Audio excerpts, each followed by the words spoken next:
Hurricane!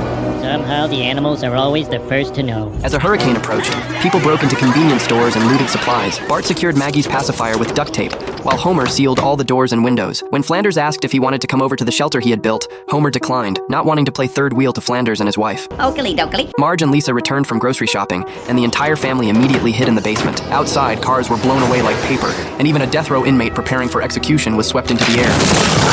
Awesome! So long, suckers! The hurricane was incredibly violent. Out of boredom, Marge found a Rubik's Cube to play with, but everyone kept chiming in to tell her what to do next. Frustrated by the noise, she gave up on it completely.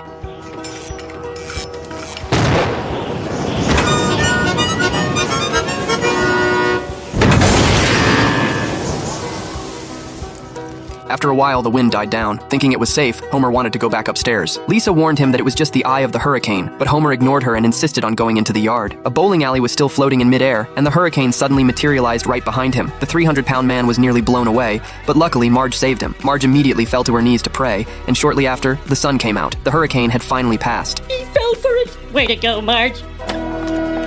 Fortunately, their house showed no signs of damage, leading Marge to realize that everything works out if you have faith. However, Flanders' house was instantly reduced to rubble. Everything was gone. Luckily, his wife was safe, and his sons hadn't been blown away by the storm. Flanders comforted himself, saying that this alone was enough to be grateful for. They were placed in a government relief center, where Flanders asked the priest if he was cursed. The priest simply replied that he was being overly dramatic. While everyone else was fast asleep, Flanders went to the church, hoping to find comfort in the Bible. Instead, he got a paper cut from one of the pages. He couldn't understand why this was happening to him, and he asked God what he had done wrong. He had always been kind to others and kept his nose clean, yet he ended up with nothing. The next day, Marge brought good news, but Flanders no longer believed anything good could happen. Marge had no choice but to drag them back by force. A new house stood upon the ruins. The entire town had helped rebuild it, and even the annoying Homer had chipped in. Homer took Flanders inside for a tour, noting that rushing a job overnight was bound to leave a few minor flaws. There was even a toilet sitting right next to the refrigerator. Nah.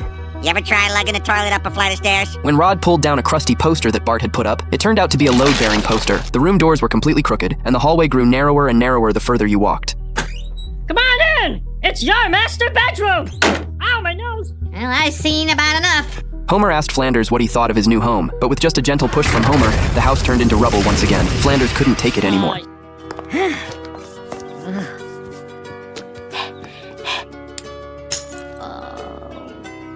Calm down, diddly diddly diddly diddly diddly. They did their best, shoddily diddly diddly diddly. Gotta be nice, hostility diddly diddly diddly. Ah, hell, diddly ding dong crap! Can't you morons do anything right? Hey. Flanders actually started swearing. Despite everyone's good intentions,